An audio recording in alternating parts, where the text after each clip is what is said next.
Hello, everyone, and thank you for joining us today. My name is Danielle Fisher, and I'm the event manager here at Eco Canada. And today's session is called EP in the Environmental Sector, Tips and Tricks to Benefit Your Growth Using Your Designation.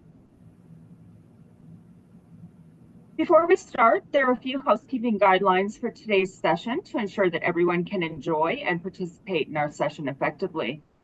All participants are muted, so please check your audio settings to ensure that you can hear us properly.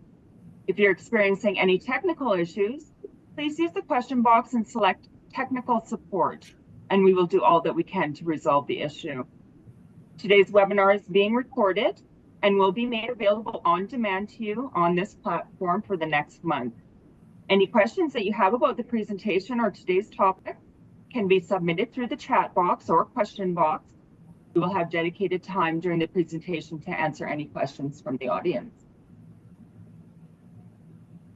Now I'd like to introduce you to our speakers. Joining us is Andrew Monkman. Andrew has 20 years of experience in EHS, including working for several local municipalities and in the manufacturing industry, and has been recognized as a change leader. He currently holds the roles of Health and Safety Manager at Give and Go Foods, Mondelez International, where he ensures the safety of the workers and the environment.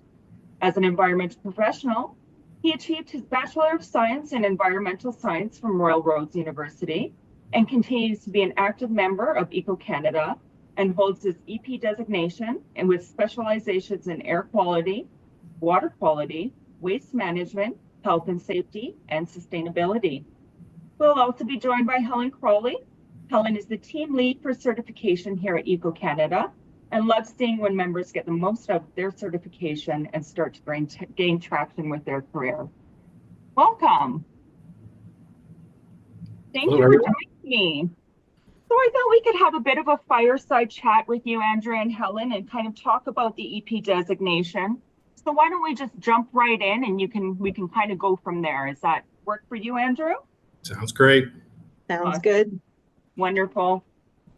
So Andrew, what motivated you to pursue the EP designation, and how has it influenced your career in the environmental sector? So I've been with Eco Canada for close to 10 years. What really drew me to Eco Canada is the flexibility and opportunity to grow my skills. As you're all aware, the environmental field is pretty vast and you can go in many different directions. That's kind of what interested me in Eco Canada. I was able to choose the path that interested me the most. Background, I started my career in natural sciences, but I saw the opportunity to use my skills and I moved into the manufacturing industry. What was great about the designation is that allowed me to transfer my skills, and unlike other professional designations, I didn't lose my experience. I could bring my reputation, my credibility with me, even though I changed the industry. So that's why it helped me to be very successful in my career, because I had the opportunity to kind of pick the direction that I wanted to go. You can pivot as much as you can with the environmental field, but Eco Canada gives you opportunities to make you successful in the field that you choose. Wonderful. So what do you think are some of the key benefits of holding the EP designation in today's job market? 3 words: credibility, recognition, and support. Credibility, as most of you are aware, Eco Canada is nationally recognized, so you can go to different provinces and territories, and the EP designation carries with you. As I mentioned above, there are various disciplines that you can go into, so you can be the leaders of your field. And for recognition, Eco Canada celebrates and highlights each other's accomplishments. Thankfully, I was able to attend last year's Eco Impact Award, and I met professionals from all across Canada. It was a great opportunity for networking, and we also highlighted those change leaders that made an impact in the environmental field. And last but not least, support. I have 20 years experience, 7 years of schooling, and 5 professional designations, and I can confidently say I do not know everything. That's what also Eco Canada has helped me in my career, because they do have training modules. They do have a vast network, so I can reach out to professionals in my field and we can share knowledge and work together. So you're not alone, which is great about Eco Canada, because it's professionals all across Canada. Absolutely, international, coast to coast. So can you share maybe some specific examples of how the EP designation has opened doors for professional growth and opportunities? What are some of those real tangible solutions to the EP designation? So I worked for a successful manufacturing company. We set a target of 100% growth in 5 years, and we actually achieved that. But we were able to increase our diversion by 80%. Our energy usage went down 60%.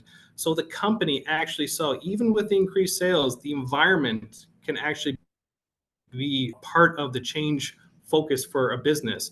They were so happy with the efforts that we made. I was recognized as one of the finalists for the EP Impact Award. And that really kind of helped spearhead my career because people began to look at me as a change leader and kind of help driving companies to be very successful.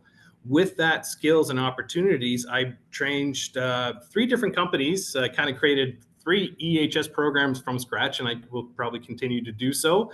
And my new role, very similar, that I'm kind of building a program up from the ground. But it all began when I was recognized by the company for an EP Impact Award, and I was one of the finalists, and that really brought a sense of worth because it felt like my efforts were actually recognized by my peers and in the industry. And most importantly, the company felt so much value in Eco Canada, they also registered themselves as an EP employer as well. That is a great opportunity, EP employer, for sure. Now, you did kind of touch on some of these networking opportunities that come with the designation. How can someone really maximize those networking opportunities that come with being an EP? I did it through attending webinars and networking events. I'll pass it off to Helen because she is the guru for networking and engagement opportunities. But as I mentioned, I attended the Eco Impact event. I did the Coast to Coast event through Barry, but this one I'll definitely pass on to Helen because she is the guru for engagement and growing the EP designation community. Thanks, Andrew. Yeah, there are lots of opportunities to network through Eco Canada. Some of them Andrew has mentioned, our Eco Impact yearly event where there are awards. There's all kinds of panels and seminars and all kinds of things that you can go to meet different people. But we also have something for our members that are called meetups. And so what meetups are their opportunity for local EPs to get together, to get to know who's in the area, to get to know what they do, to get to know if there's any possibilities of cross-pollination or anything like that. And these events are really attended well by our members. But we have something new that's coming for the way of members. We are actually launching a chapter program this September, this month, for our members to be able to connect on a local basis, but to connect via their own ability. So each chapter will be, we have 12 chapters actually that are going to be launched this month. Places like Winnipeg, St. John's, Newfoundland, Barrie, Kitchener-Waterloo, Mississauga, Milton, Montreal, Victoria, Vancouver. I'm sure I'm leaving places out, but it's very exciting at the moment because we're also going to be giving these chapters challenges to hold their own workshops, to host community events, to get involved in the local community so that they have the opportunities to share their skills and knowledge and be thought leaders, like Andrew was saying, in their own communities. So it's very exciting right now. And I'm part of the Barrie chapter, so if anybody's in the area, please reach out and we'll definitely send you some invites for our upcoming meeting. Absolutely, Andrew is a fantastic champion. So let's dive a little bit deeper here. What are some of the most significant challenges you've faced in the environmental sector, and how has the EP designation helped you to overcome them, if it has at all? It has. So I've worked food beverage manufacturing. I work for consumer goods manufacturer, municipalities, many different industries. But in all that experience, I will say companies are only now understanding their obligations to the environment. So often, as an environmental professional, we need to take a role as a mentor and educator. It's not about just doing the work. We have to kind of change the mindsets and win the hearts of people. As many companies want to help, but they just don't know how to start. So as a professional, we need to be patient and understanding what our roles are. And as I kind of reiterate a few times, you have to be a change leader in many cases, whether intentional or not. It's not always about doing the work. It's about, as I mentioned, winning the hearts and minds. Canada is very much well committed to that. You may have heard in the news, but they just passed the Canadian Sustainability Jobs Act, which is about getting more skilled professionals in the industry. So as an EP professional, it provided me credibility so people were able to hear and listen to what I had to say. You can throw the book at someone, but if you don't have the engagement, they'll just pick that book up at you and throw it back at you much harder. So you definitely have to make sure that you're coming from an area with good intentions, you're knowledgeable, and you're committed to making the change. Absolutely.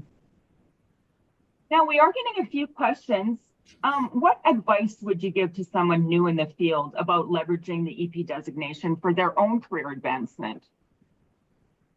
Highlight it. Like Eco Canada on their website has done like a lot of labor market studies. They kind of tell you what industries are the most needed. As Helen mentioned, we do have mentor programs as well. Actually, you know what? I'll let that pass off to Helen with the mentor program. Or do you have we do have a program for mentorship, which is something that our junior membership really loves. It's an opportunity for them to connect with a mentor. We have over 200 mentors that are available on the platform. It's kind of set up like a dating app, so to speak. You fill out a profile, and then once your profile's finished, you have access to the pool of mentors, and you have the opportunity then to connect with somebody who is wanting to give back to the community as well as the sector. You work on things like career development, how to handle adversity, how to make smart decisions, interview skills. The program itself is not created for you to have access to your mentor's network or for them to find you a job. It's to help you really equip yourself for your career. So I highly recommend it. Mm-hmm.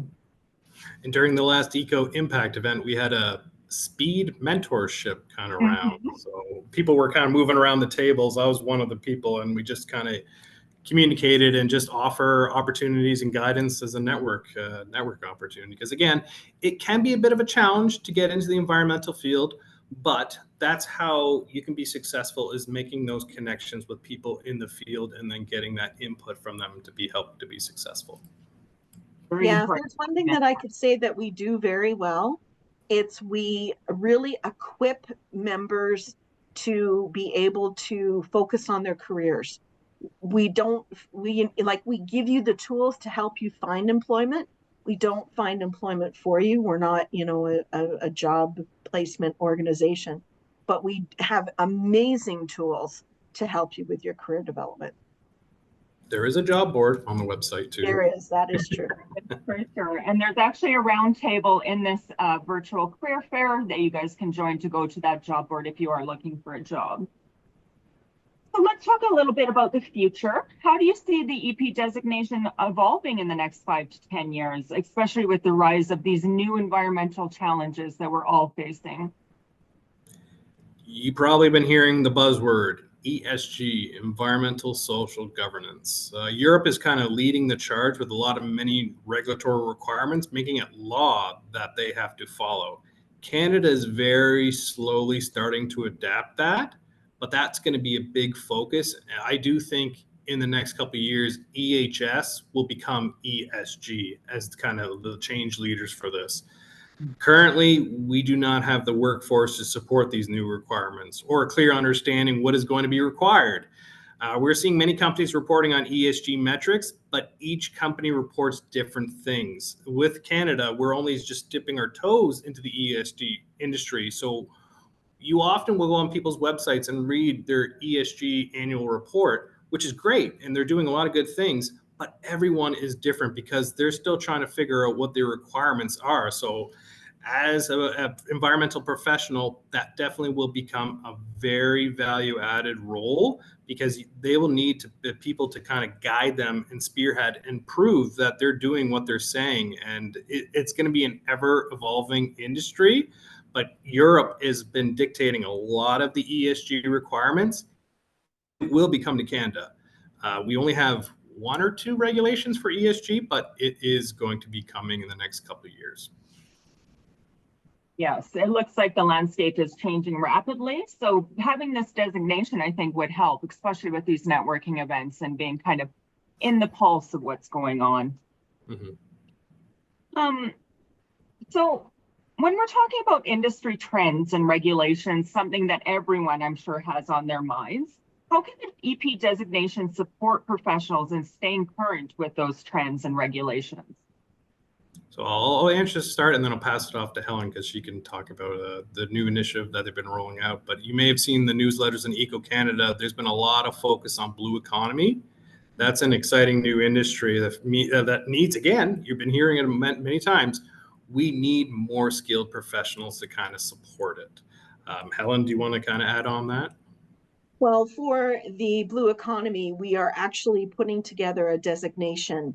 It's called the SBEP. We're working on the ethics side of it and the examination side of it and so on and so forth at the moment, but we're hoping to have that roll out very, very soon.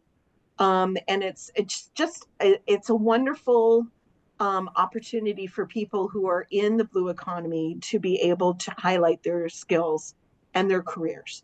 So we hope to have more information available for people who are interested. If you want to go to our website, I think there is some information available at this point, but hopefully we'll get that rolled out really soon, and then people can start to add that qualification, that certification to their names as well. Yeah, we'll be having some workshops and some focus groups coming up with that new designation. So we're all very excited about that. Now let's talk about research. Just one more thing to add. As a leader in the industry, I've actually used Eco Canada's labor market research report to kind of justify adding to my team. As I kind of mentioned on, a lot of companies are just realizing the requirements, so they don't understand the work. So Eco Canada has provided tools for companies to also kind of grow their workforce as well. And they've identified it in the report that we do have a gap for skilled professionals. Yeah, so important. So let's talk about some of those resources and tools on kind of an EP professional level, but what are some of those most valuable resources and tools available to the EP professionals for continuing their education and their skill development? What I like about this designation, as I mentioned, I do have a few, but what I like about Eco Canada is you are required to continue your education and maintain your certificates. It's a bit of a point system. So if you volunteer with a chapter or a community, you get points. This will ensure that you stay kind of ahead of the curve, and you'll grow your skills and skills development. I did some recent webinars on the blue economy. I'll probably not be going into that industry, but it was a good knowledge base if there was something that interested me. So that allows me to continue to grow my skills. So each year you may get an email reminder, or every 3 years for the term, from Helen about renewing your EP certifications. And by doing education and skills, you get credit for doing that as a points. So there's different parameters for different things, for networking, online webinars, in person. That kind of helps hold you accountable to continuously improve. And I personally like that. There's some designations where you have it, you're done. There's no follow-up for continuous improvement. Mm-hmm. Yeah, and if I can add to that, for our EPTs, which is our junior designation, we have something called the EPT PD framework, which is similar to a lot of what Andrew was just saying.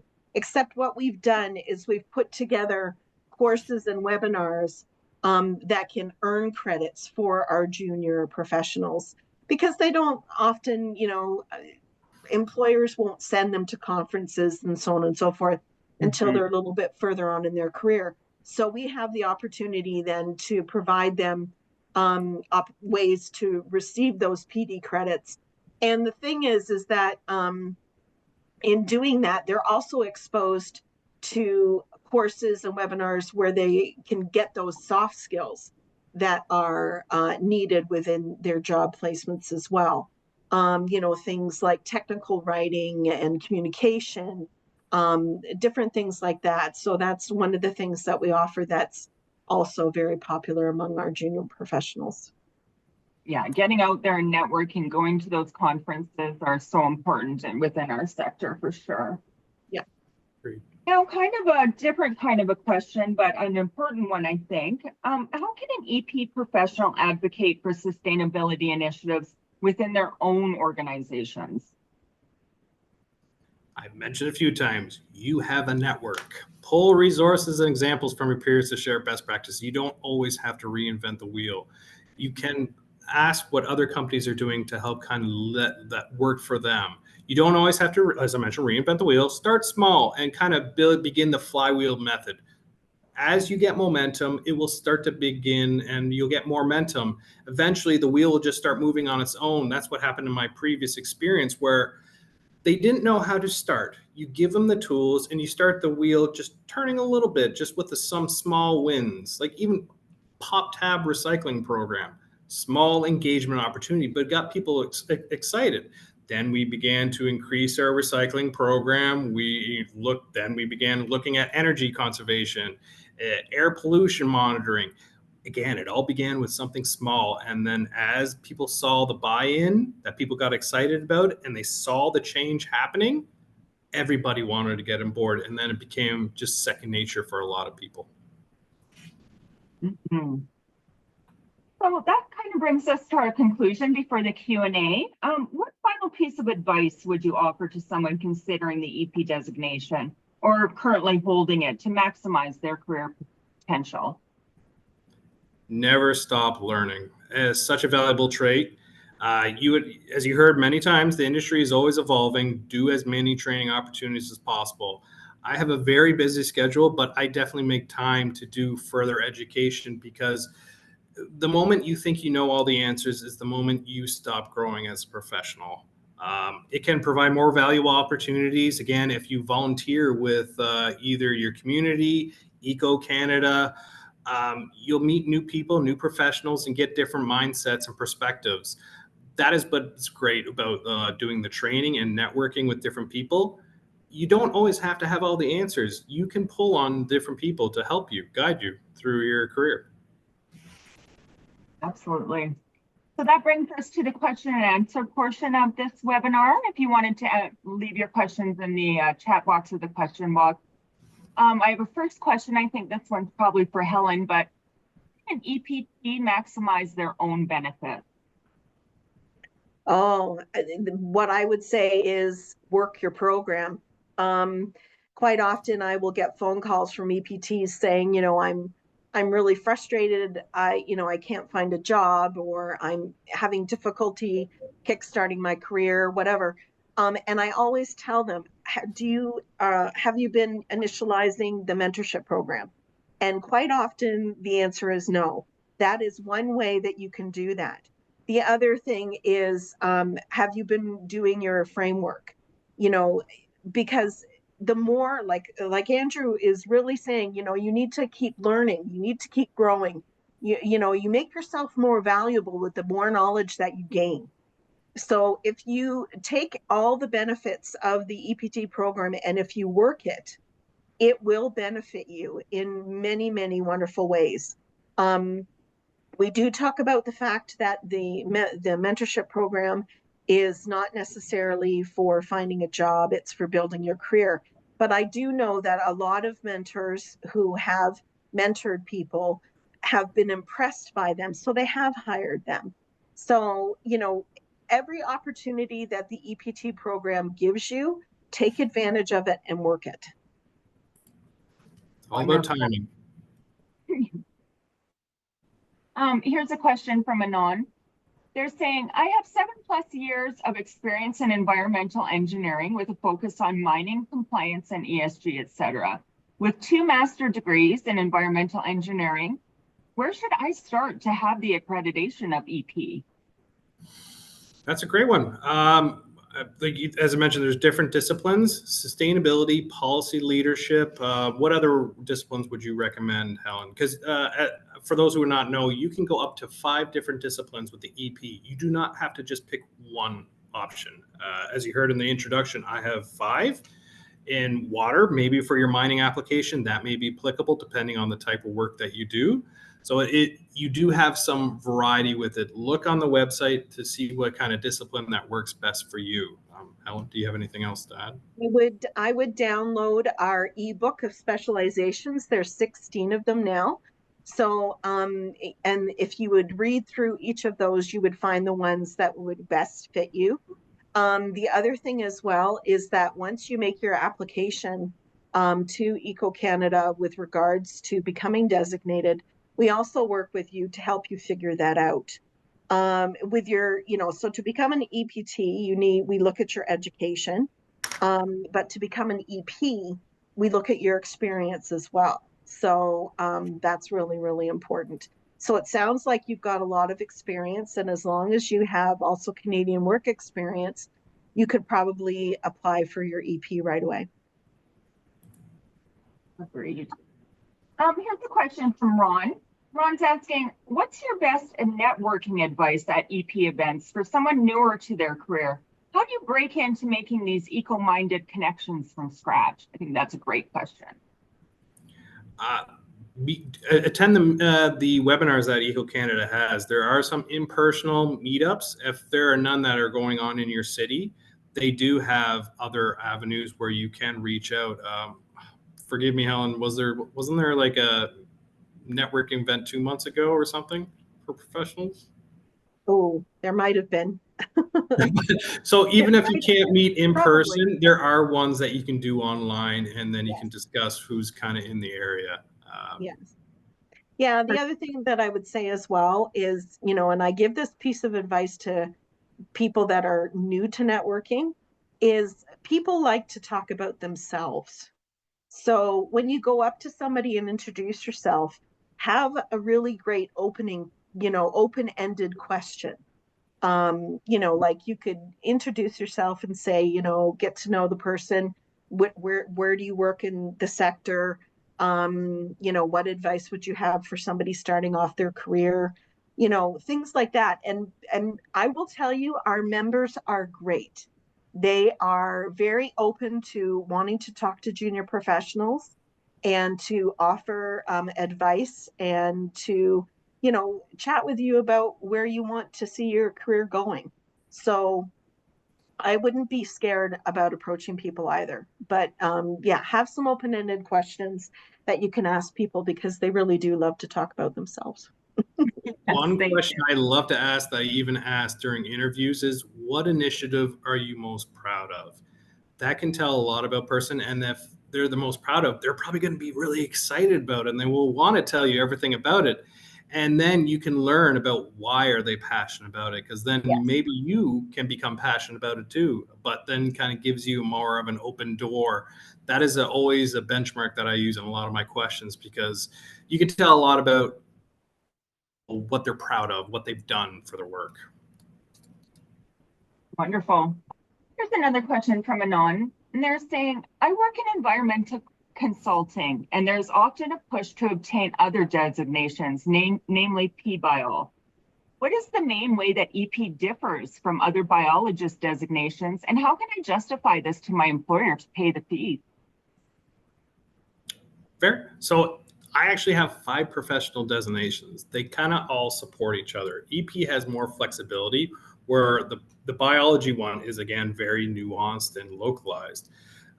There is advantages and disadvantages from that, because EP Canada can be transferred across Canada. So if you have an opportunity at another province, you can use that. Some of the biology designations are locked to that province. Like I am CET, Certified Engineering Technologist in the environmental field, but I can only use that designation in Ontario. So oftentimes, if you have to do work outside of the province, that professional designation comes with you. Yeah, I would also suggest as well that because we have an EP champion named Claire Huffman, and she has her designation purely to highlight the fact she's a biologist as well, but she has it purely to highlight the environmental side of her work. She wants that to be above what biology is. So, you know, if you want to enhance your environmental side, it's a great designation to have as well. More well-rounded, it sounds like. Yeah. Yes. Okay.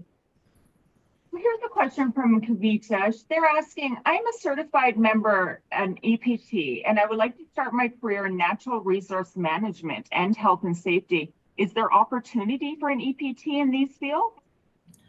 Absolutely.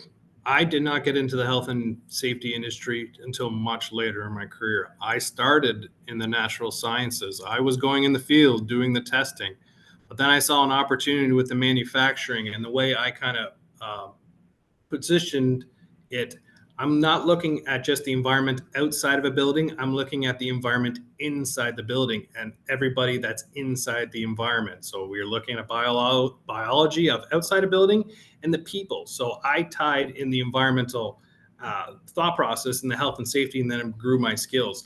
I did not start on the health and safety field. That kind of just came as I grew into my role. So definitely an opportunity. Like to say that there's an environmental professional in all sectors. So absolutely. And there is a gap in the manufacturing industry. Okay. There really is. It is a challenge to find skilled candidates that have a solid environmental. You can learn the manufacturing process. That's what kind of helped me be very successful. Once I had the solid environmental foundation, I could apply it to other industries, and that's why I saw an opportunity moving into my this new industry that I've been in for about close to 15 years. Amazing. Now, here's a little kind of a specific question, but how is the qualified environmental professional QEP designation in BC affecting the credentials of the EP practitioner? Okay, I can answer that one. Okay, thanks, Helen. The QEP, Qualified Environmental Professional, is what that means. So what the difference is that it's basically regulatory sign-off. So, you know, with the EP, we are working on gaining that regulatory sign-off in British Columbia. We're very hopeful that we're going to be getting that through the BC government. And hopefully we'll have that by the end of this year. We're actually, if you are in the Vancouver area, we're hosting a panel. You can actually get in contact with me and I'll give you all the particulars. But we're hosting a panel to discuss the ways that the EP works a bit differently from a qualified EP. So what that means is, where is the niche? Where is where would an EP be able to be, I want to say, branded more than a biologist, say. So if you're interested in coming to that panel, I can definitely give you all the details. Okay, wonderful. Now we're getting a lot of questions on how they actually become EPTs. So Helen, can you give them a little bit of a describer on how and where they should go to become EPTs and how that process works briefly? Sure. If you would like to go onto our website, and if you go under EP certifications, you will see EP in training, which is what EPT stands for. Click on that. You can either apply directly from the website, or you can take a quiz to see if you're qualified. And if you are, that leads straight into the application as well. I believe it's a $200 application fee to become an EPT, but if you are a graduate of one of our accredited programs, and there's a list on our website as well, you would get your EPT for free. And if you have not graduated from school yet and are looking to do so in the near future, you can become what we call an EPT student. And for accredited programs, again, it's a $50 fee to become an EPT student. But for accredited graduate or accredited students, it's free. But for your $50, you would get like a taste of what an EPT has. So there is a mini mentorship program. There is opportunities to do the networking events and so on and so forth. And then you would get enrolled into becoming an EPT from that program as well. So lots of ways to become an EPT. Okay, wonderful. And we have a question from Jacob. Jacob's asking, as a fairly new EPT, how do I find a position to gain practice and skills? I don't currently have that much experience in the environmental sector yet. And he has a second part to that question, and he's asking, also, what kind of things should I have my mentor help me with? I've been having them help me making my professional development plan, but is there something else I can add? You can ask anything of your mentor. There is a toolkit that we provide each mentor, and there's 8 one-hour sessions. And as I mentioned, they cover things like, the importance of networking, how to deal with adversity, but you don't have to stick to that toolkit. If you've got other questions that you want to ask your mentor, feel free. Especially if you've got some specific questions to do with their specialization, I would definitely feel free to ask your mentor anything. And I forgot the first part of the question. Oh, let me just find it here. Just give me a second. Oh, they're looking for positions. They don't have a lot of technical skills or anything like that. How can an EPT break into the career field? The other thing that I would do is check our job board. Andrew mentioned that we do have a job board, and you can find that on our website. But the thing to look for on the job board is there are various positions from even our EP employers that will have an icon beside the position that will be an EP icon or an EPT icon or anyways, it just identifies the fact that if you do have the designation, your resume then would go to the top of the pile. So I would take a look at the job board to see what there is that you can apply for. Now, just a little bit of a school question. Do you need a bachelor's degree in a science field to obtain EP? No, you do not. I have a Bachelor of Theology and I am an EPT. So no, you don't necessarily need to have an environmental degree to become an EPT. I began my career just as college for environmental. Mm-hmm. No barriers here. So now we actually have a couple questions about meetups, which I can possibly answer. The first one is, why don't we have a meetup in Calgary? And I can let you know that we will be having a big meetup here in Calgary at Eco Impact. Our EP Breakfast of Champions will be happening, and there'll be all sorts of things happening around impact for our EPs. And then the other question was, where can we find further information about these meetups regarding the time and the place of the meeting? So if you go to eco.ca and go to our events calendar, they'll all be listed there with the province and the links to join. So all of our information is on our website, eco.ca, and then you just go to the events and training. That brings us to the conclusion of our webinar today. Everyone asked their questions. Like Helen and Andrew have said, if you do want more information on EPT and EP, please head over to our website. There's a whole bunch of information there. Danielle, can I just say one more thing? Yes, please, Helen. If anybody has any questions about the chapters, the EP chapters that we're starting, you can email ep@eco.ca And that email will get to me and I can answer any questions that you might have about becoming a chapter member. For sure, that's ep@eco.ca. Any last words, Andrew? Again, we're here to help you in your career. You just have to take the first step to kind of move on. Eco Canada, as I mentioned, been with the organization for 10 plus years. I believe in it. I support it. I do volunteer with it as well. I think there was some chat message in the chat. Is there opportunities to volunteer with Eco Canada? There is. If you're not sure, definitely reach out. I'll be helping with the chapter chair in Barrie, for example, but there are other opportunities. So feel free to reach out to Eco Canada for more information. Thank you both so much for this. I think it was very informative. And as our little session here has shown, if we have environmental professionals like Andrew Monkman across Canada building this community and networking with their mentors, then I think we see some success on the horizon. So thank you both so much. And please stay tuned for our next webinar that's coming up at 11 o'clock. That is going to be with Jenny Peters, and it'll be here in the auditorium. So we'll see you then. Thank you so much. Have a great day. Bye-bye. Thank you. Take care. Thanks. Bye-bye.